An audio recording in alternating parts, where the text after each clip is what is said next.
The Viking ship versus the Midgard dragon. Let's kind of warm it up here with a timely 2005 Lego commercial. The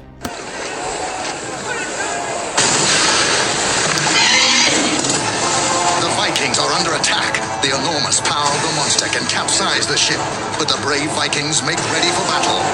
With their monster cannon, join the valiant Lego Vikings in their fight against the monsters in the fog.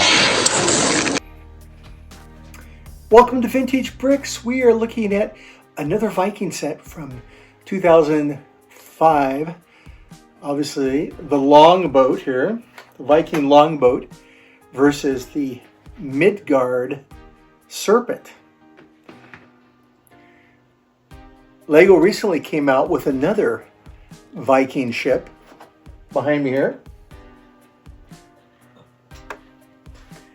So if you have recently purchased this 3-in-1 ship, I think you'll have fun comparing it to what I would call the vintage Viking set from 2005. The set has almost 600 pieces, and some are rather large.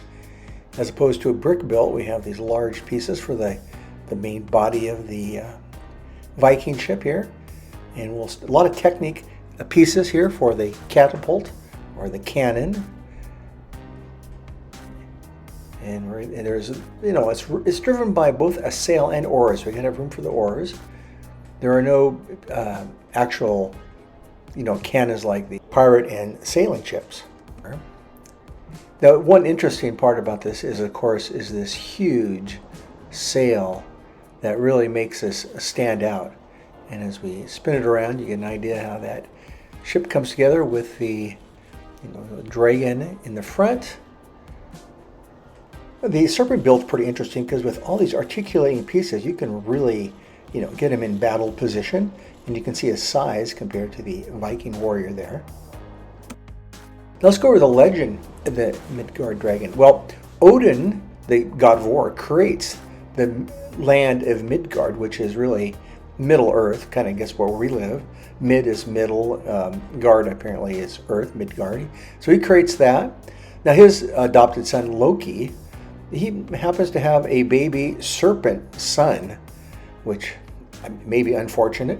Now Odin, I guess, isn't happy about that, and he sends the serpent son to the waters in Midgard, and where he becomes the Midgard serpent. He grows huge, huge, even encircling the entire earth, and he, attacks the Vikings in this set in particular here.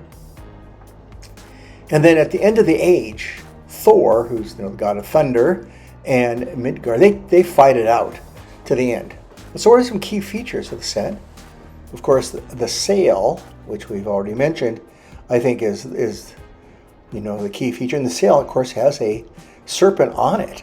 And you can see it's kind of all squiggly because it's so big. They kind of depicting, this is a huge serpent. Again, surrounds the earth. And it's a Viking, so they got their shields.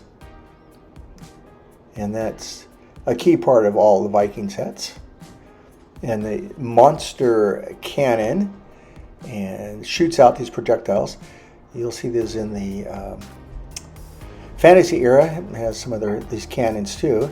Look at that. And of course, I don't know why they don't cook fish. I guess they're meat eating. They have that built in as a bonus. If you sign on to be a Viking pirate, you get one of these.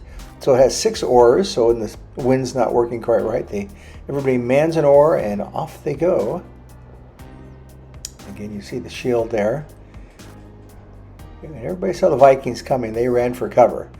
Now the serpent, Midgard serpent, you can kind of see he's almost as long as the boat is.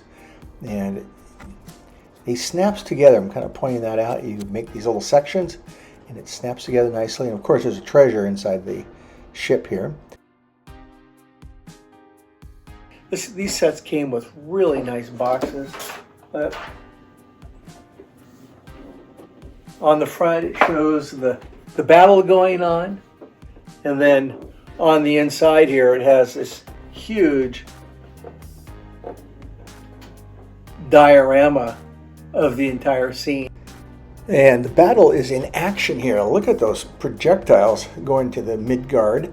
Now on the back, of course, you get some ideas on how you can make some alternate builds. And they have just a great example of how all these sets would fit together and how you could really enjoy an epic battle between the Vikings and the dragons. And here's some of the other sets in this whole Viking series here. You get an idea that they made this a pretty comprehensive set. This came out right before the fantasy era sets of the castle era. And a lot of the same techniques were used in the build as used then. Okay, 6 minifigures. One of the things, again, to notice is that they all had different torsos and different faces. And here's the captain, the king, the head warrior, whatever. And on their chest, again, all different torsos, which I love. You know, the creativity here of the guys. And they're all trying to make their own little fashion statement. That guy was pretty smart to have a shield on there. Well, thank you for visiting Vintage Bricks. Hey, please subscribe and we'll see you again soon.